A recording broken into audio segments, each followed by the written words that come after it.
الله الملك الودود مالك الملك موسع للعطاء الممدود لا عدد عد لعطائه ولا أحد حاد لآلائه وهو أعلى أولاد آدم وحواء وأوحى إلى رسوله ما أوحى كما أوحى إلى روح الله وإلى موسى لا كما أوحى إلى معطي العسل وإلى أم موسى اللهم صل وسلم دائما على رسولك محمد المكرم الأكرم صعيد السماء وعلى آله الصلحاء السعداء اللهم صل على محمد وعلى آل محمد كما صليت على إبراهيم وعلى آل إبراهيم إنك حميد مجيد اللهم بارك على محمد وعلى آل محمد كما باركت على إبراهيم وعلى إنك حميد مجيد أما بعد فأعوذ بالله من الشيطان الرجيم بسم الله الرحمن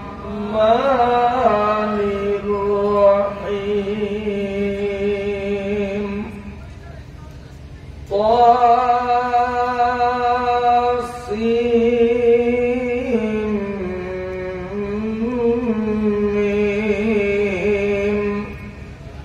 تلك آيات الكتاب المبين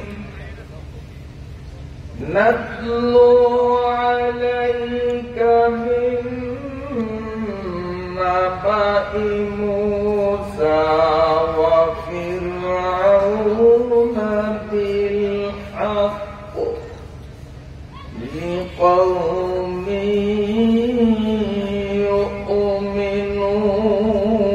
يؤمنون إن فرعون علا في الأرض الأرض وجعل أهلها شيعا يستضعف طائفة منهم يذبح أبناءهم ويستحيي نساءهم إنه كان من المفسدين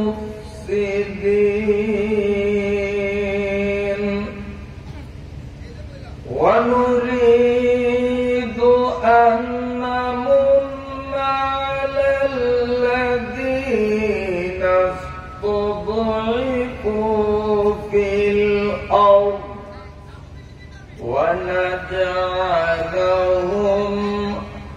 أئمة ونجعلهم الوارثين ونري فرعون وهامان وجنودهما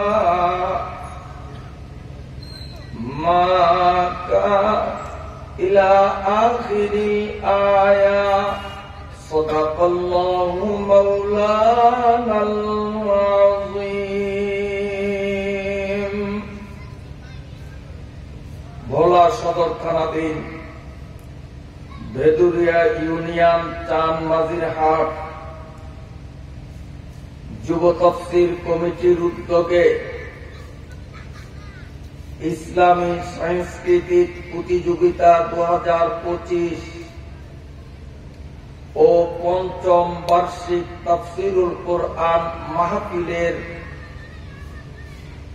আজ প্রথম দিনের সমাপনী পর্বের মহতারাম সম্মানিত সভাপতি মুআজ্জাজ মুকাররম কাবিলে সদ ইহতিরাম ওয়ারাসাতুল আম্বিয়া হযরত উলামায়ে কিরাম শ্রদ্ধাভাজন বয়োজ্যেষ্ঠ সম্মানিত মুরব্বিয়ানে ইজাম ইসলামী আদর্শে অনুপ্রাণিত নিবেদিত প্রাণ আমার যুবক বন্ধুরা স্নেহের কচিকাঁচা ছোট্ট সোনামণিরা পর্দার আড়ালে অবস্থানরত পরমা শ্রদ্ধেয়া অবলা সরলা সম্মানিতা আমার মায়েরা বোনেরা ও মেয়েরা পবিত্র কোরআনুল কারীমের সূরাতু আল কাসাস 88 আয়াত বিশিষ্ট 9টি রুকুতে সম্বলিত পবিত্র মক্কা নগরীতে অবতীর্ণ অত্যন্ত চমকপ্রদ ও শিক্ষাপ্রদ চাঞ্চল্যকর অতীব গুরুত্বপূর্ণ দিক নির্দেশনামূলক আলোচনা সমৃদ্ধ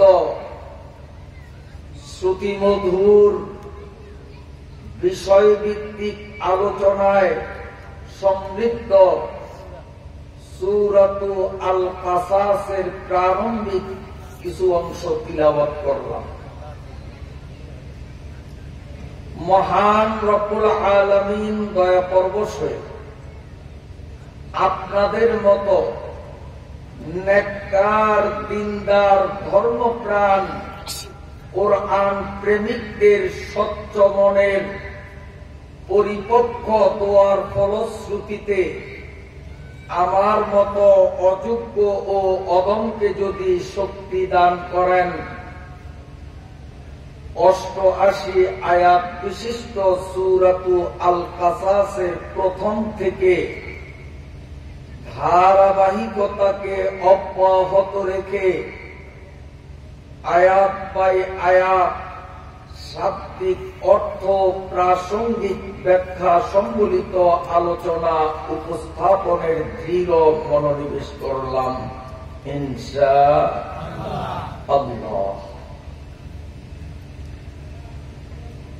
এই জামিয়া মাজিরাত হাই স্কুল ময়দানে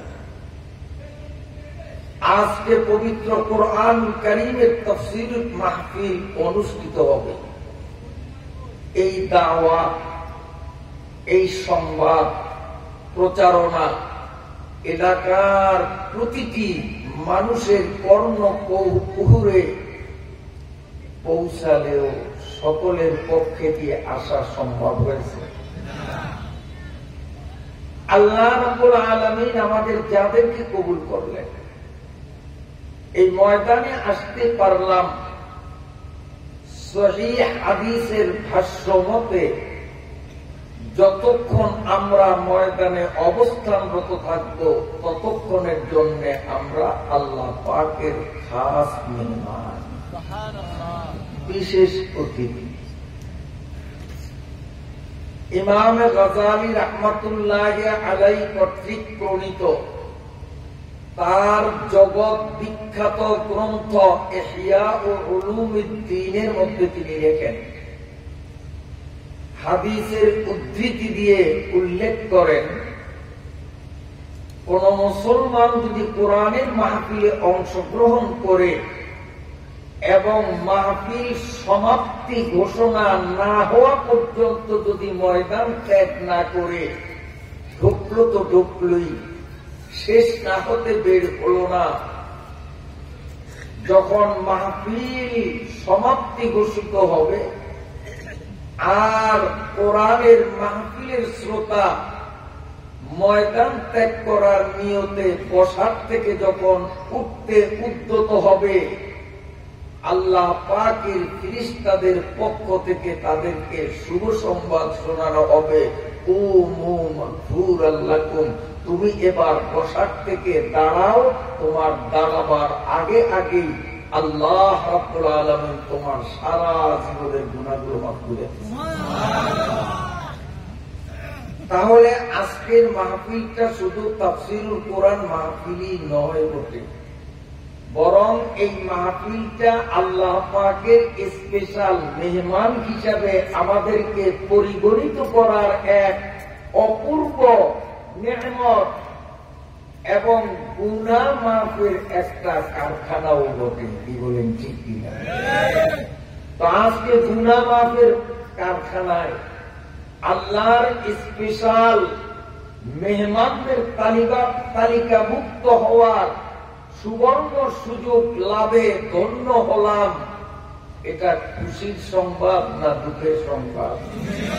বুঝে শুনে বলুন, খুশির খবর না দুঃখের খবর? তো মুসলমান সুখের খবর শুনলে কি বলতে হয়?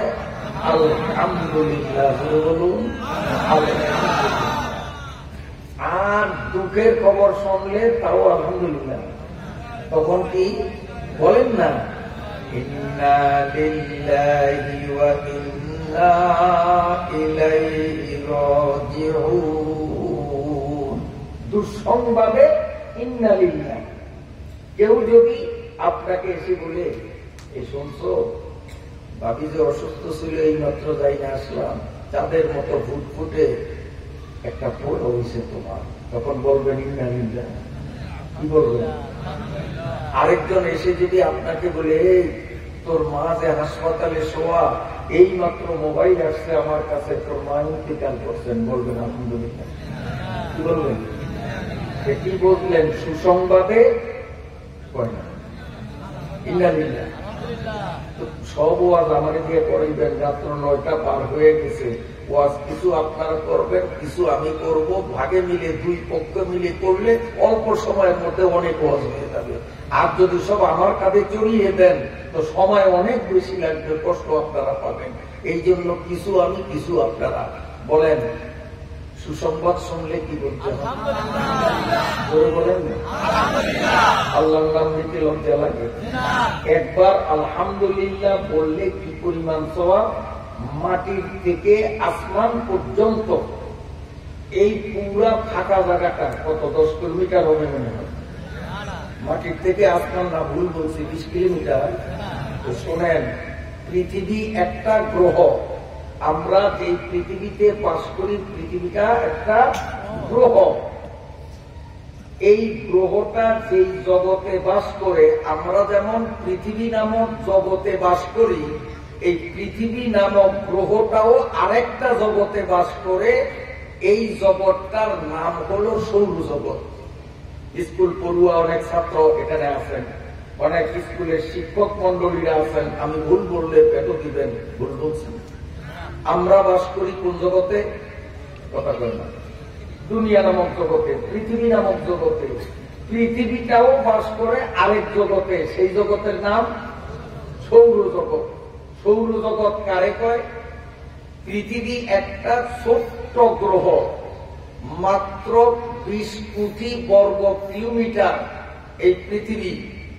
এই 20 কোটি বর্গ কিলোমিটারের পৃথিবীটা সহ সৌর জগতের মধ্যে এর থেকেও অনেক বড়, অনেক বড়, অনেক বড় আরো অনেকগুলো গ্রহ আছে। সম্পূর্ণ গ্রহগুলোর সমষ্টিগত সংখ্যা হল 15,000 কোটি। সৌরজগতের মধ্যে 15,000 কোটি গ্রহ বাস করে।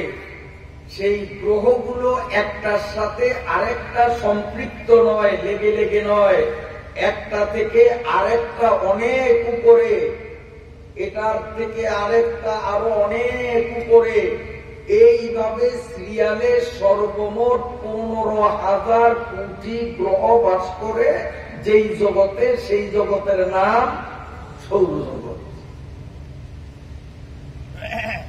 এই 15,000 কোটি গ্রহের মধ্যে সূর্য একটা গ্রহ। সূর্যের দূরত্ব পৃথিবীর ভূপৃষ্ঠ থেকে সূর্যের দূরত্ব হল 9,33,00,000 কিলোমিটার। 9,33,00,000 কিলোমিটার না, মাইল। 9,33,00,000 মাইল।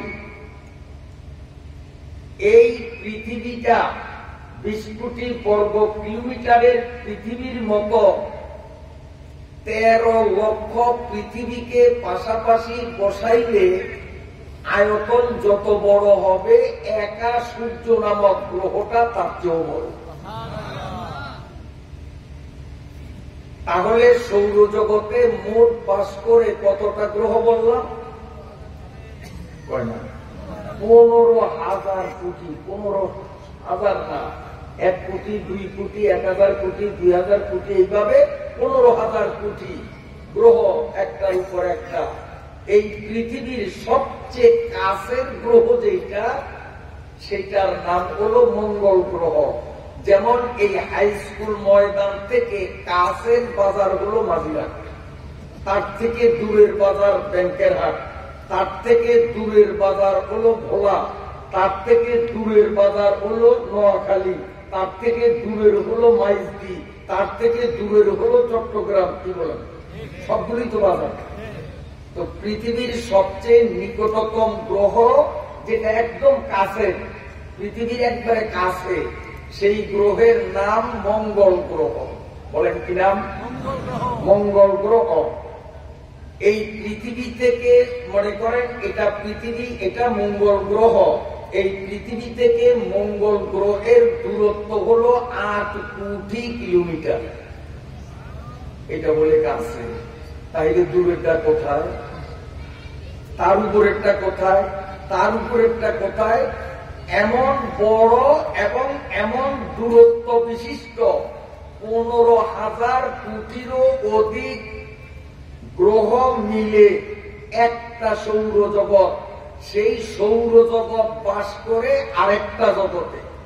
আমি কথাগুলো এজন্য বলছি, যেহেতু এখানে চেহারায় অনুমান হয় জেনারেল শিক্ষিত, যেহেতু হাই স্কুল ময়দানে মাহফিল, কাজে তাদেরও কিছুটা খোরাক হয়, এই জাতীয় কিছু কথা বলতে হবে। আপনারা বিরক্ত হবেননি? অল্পক্ষণের মধ্যেই আবার নরমাল আলোচনায় আসবো, যেটা নিরক্ষর মূর্খ ব্যক্তির জন্য বোঝা একেবারে সহজলভ্য হবে, কঠিন হবে না। একটু সময়ের জন্য আপনারা ধৈর্য ধারণ করেন, অসুবিধা হবে। খেয়াল করে শুনুন শিক্ষিত বন্ধুরা, তাহলে আমার এই ক্ষুদ্র পরিসরের পর্যালোচনায় অনুমান করতে সক্ষম হলেন যে এই সৌরজগৎটা কত বড়, কত জায়গার মধ্যে। এই সৌরজগৎ বাস করে আরেক জগতে, সেই জগতের নাম হলো গ্যালাক্সি। সৌরজগৎ বাস করে কোথায়? গ্যালাক্সি নামক জগতে। গ্যালাক্সি কারে কয়? 15,000 কোটিরও অধিক সৌরজগৎ মিলিয়া যেই জগৎ, সেই জগতের নাম গ্যালাক্সি জগৎ। একটা গ্যালাক্সি জগতের মধ্যে 15,000 কোটিরও অধিক সৌরজগৎ বাস করে, আর একটা সৌরজগৎ আরেকটা সৌরজগতের সাথে লেগে লেগে নয়, বরং এক সৌরজগৎ থেকে আরেক সৌরজগতের দূরত্ব হল 33 কোটি আলোকবর্ষ। সুবহানাল্লাহ। অনেকে বলছেন না বুঝিয়াছেন, বুঝছেন যে সংখ্যাটা অনেক বিরাট। এই জন্য আমি আরেকটু সহজ করি। 33 লক্ষ আলোকবর্ষ অর্থ কি? এই যে আলো, এর গতি প্রতি সেকেন্ডে কত বলেন? এটা তো সবাই জানেন। আলোর গতি সেকেন্ডে কত? 1,86,000 মাইল। সুইচ টিপ দেন, সাথে সাথে বাতি জ্বলে। কেন? এই বিদ্যুৎটা আমার সুইচ থেকে বাল্ব পর্যন্ত যে গতিতে দৌড়ায়, তার গতি হলো 1 সেকেন্ডে কত? 1,86,000 মাইল আলোর গতি। যদি পৃথিবীর কোন বিজ্ঞানী, কোন দার্শনিক এমন দ্রুতগতি সম্পন্ন কোন যানবাহন আবিষ্কার করতে কোনদিন সক্ষম হয়, যেই যানবাহনটা বিদ্যুতের গতিতে অর্থাৎ সেকেন্ডে 1,86,000 মাইল গতিতে চলতে পারে, এমন কোন উড়োজাহাজ কিংবা রকেট যদি কোন বিজ্ঞানী কোনদিন যদি আবিষ্কার করতে পারে, তো গ্যালাক্সি জগতে যে 15,000 কোটিরও অধিক সৌরজগৎ বাস করে, এক সৌরজগৎ থেকে আরেক সৌরজগৎ পৌঁছতে ওই দ্রুতগামী বিমানের সময় লাগবে 33 লক্ষ বছর। তাহলে এক সৌরজগৎ থেকে আরেক সৌরজগৎ কত উপরে, কত উপরে, কত দূরে, আর সেই গ্যালাক্সি জগৎটাই বা কত বড়। এই গ্যালাক্সি জগৎ বাস করে আরেক জগতে, সেই জগতের নাম হলো মহাগ্যালাক্সি। মহাগ্যালাক্সি জগৎ। এই মহাগ্যালাক্সি জগতের মধ্যে 15,000 কোটিরও অধিক গ্যালাক্সি জগৎ বাস করে। মহতারাম হাজিরিন, প্রতিটার থেকে দূরত্ব এমন। তাহলে এই মহাগ্যালাক্সি থেকে আমাদের পৃথিবীর দূরত্ব কত, দুনিয়ার কম্পিউটারও তার পরিমাপ নির্ণয় করতে পারবে না। এই মহাগ্যালাক্সির উপরে রয়েছে সিদরাতুল মুনতাহা। সিদরাতুল মুনতাহা অর্থাৎ বর্ডারের বিশেষ বড়ই গাছ। এই সিদরাতুল মুনতাহার উপরে কত উপরে তা আল্লাহ জানেন, আমরা বলতে পারবো না।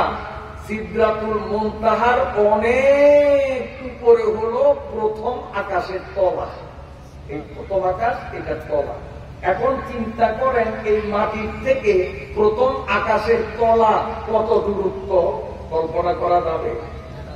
অমুসলমান কোন ইমানদার যদি ইমানের সাথে দিনের সাথে মুখ থেকে একবার আলহামদুলিল্লাহ উচ্চারণ করে মাটির থেকে নিয়ে প্রথম আকাশের তলা পর্যন্ত এই বিশাল দূরত্বের ফাঁকা জায়গাটা সোয়াব দিয়ে করতে গেলে যেই পরিমাণ সোয়াবের দরকার হয়, একবার আলহামদুলিল্লাহ কিংবা একবার সুবহানাল্লাহ বললে ওই পরিমাণ সওয়াব আমল নামায় লেখা হয়।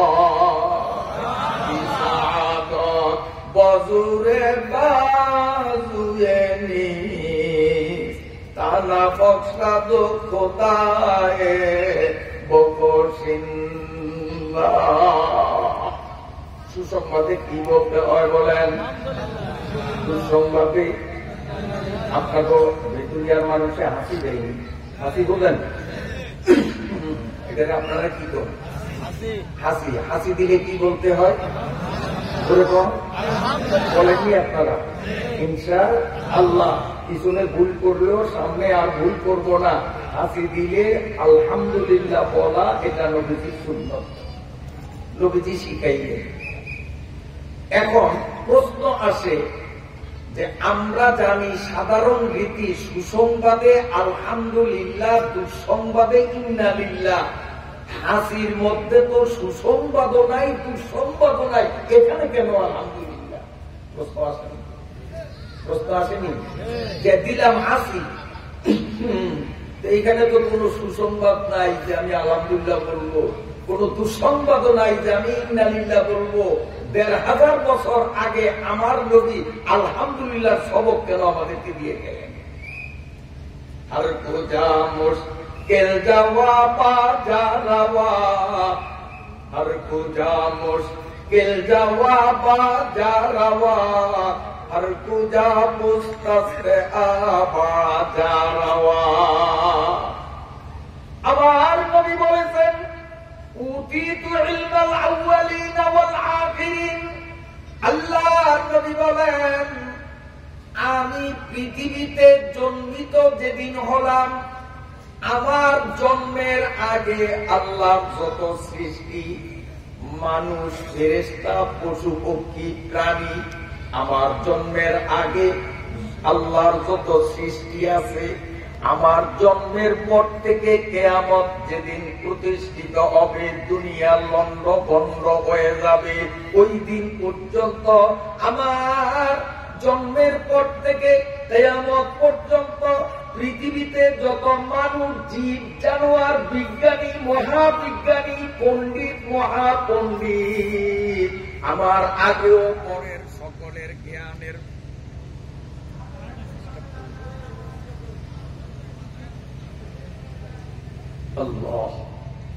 সন্ধ্যায় আমি আসলাম, আসার পর থেকে বিদ্যুতের খেলা মোটামুটি কম দেখি নাই। এই জন্য মাহফিল পরিচালনা কমিটির কাছে আমি বিনীত অনুরোধ করব, আপনারা মাইকের সংযোগ জেনারেটরের সাথে দেন। যদি আপনাদের সমস্যা হয় তেলের পয়সা আমি দিব, আমার পকেটে টাকা আছে। বিদ্যুৎ আসলেও বিদ্যুতের সাথে সংযোগ দেওয়া যাবে না, বিদ্যুৎ গেলেও আমরা ভ্রুক্ষেপ করব না। মাহফিল এখন থেকে শেষ পর্যন্ত যদি জেনারেটরে ডিজেল পুরে যদি করতে পারেন তো আমি আলোচনা করব, নইলে মঞ্চ ছেড়ে আমি আসতে চলে যাব। একবার আসবে বিদ্যুৎ, অমনি জেনারেটর বন্ধ করবেন, দিবেন লাইন ঘুরাইয়া, ডিস্টার্ব হবে।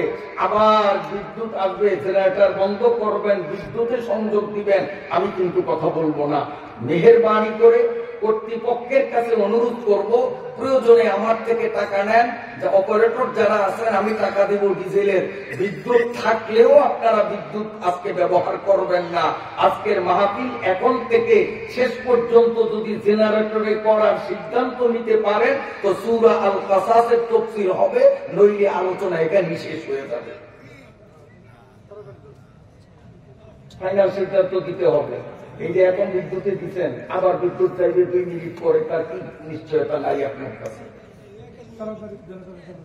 বলতেছিলাম যে আমাদের প্রিয় নবী স্পষ্ট ভাষায় ব্যক্তহীন কণ্ঠে ঘোষণা দিয়েছেন, আমার জন্মের আগে, আমার জন্মের পরে এই পৃথিবীতে যত বিজ্ঞানী, মহাবিজ্ঞানী, পণ্ডিত, মহাপণ্ডিতরা আসছে, আসবে, সবার বিদ্যা বুদ্ধি জ্ঞান প্রযুক্তিকে একত্রিত করলে জ্ঞানের পরিধি যা হবে একা আমি মুহাম্মাদুর রাসূলুল্লাহর জ্ঞানের পরিধি তার চেয়ে অনেক বেশি।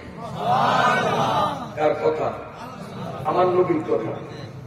আল্লাহ নবীকে দিয়ে বলাইছেন যে আমি জেনা তেনা নবী না, আমি এমন নবী যে আমার আগেওয়ালারা যা জানতো তাও আমি জানি, আমার পরে যারা আসবে 20 শতাব্দীর বিজ্ঞানীরা কত কিছু আবিষ্কার করবে এগুলোর তথ্য আমি নবী জানি।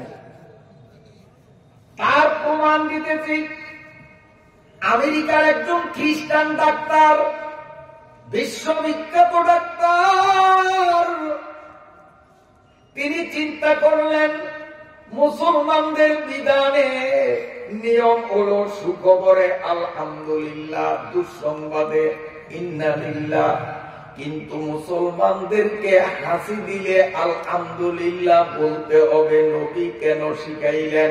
এখানে তো সুখবর নাই, দুঃসংবাদ নাই। নিশ্চয়ই নবী যখন শিখাইছেন সুসংবাদ রয়েছে, তার কারণ নবী বিজ্ঞানীদের থেকেও মহাবিজ্ঞানী। নবী বিজ্ঞানীদের চেয়েও মহাবিজ্ঞানী। ওই নবী যখন আলহামদুলিল্লাহ বলার সবক দিয়েছেন, নিশ্চয়ই এখানে বৈজ্ঞানিক প্রযুক্তিতে গবেষণা চালাইলে হাসির মধ্যেও সুসংবাদ পাওয়া যাবে। কারণ মুসলমানদের নবী অযৌক্তিক অবৈজ্ঞানিক কোনো কথা বলে না। وما ينطق عن الهوى إن هو إلا وحي يوحى। محمد هرگز نہ گفتا کانا گفتا জিবরাইল হরগিজ না গফতা কানা গফতা রজ্জলিল। মুসলমানদের নবী কখনো আল্লাহর ইঙ্গিত ছাড়া কথা বলে না। মুসলমানদের নবীর কোন কথা বিজ্ঞান বহির্ভূত হতে পারে না। মুসলমানদের নবী এবং মুসলমানদের আল্লাহর কোন কথা অবৈজ্ঞানিক হতে পারে না। নিশ্চয় হাসির মধ্যেও সুসংবাদ থাকতে পারে না, নিশ্চিত রয়েছে।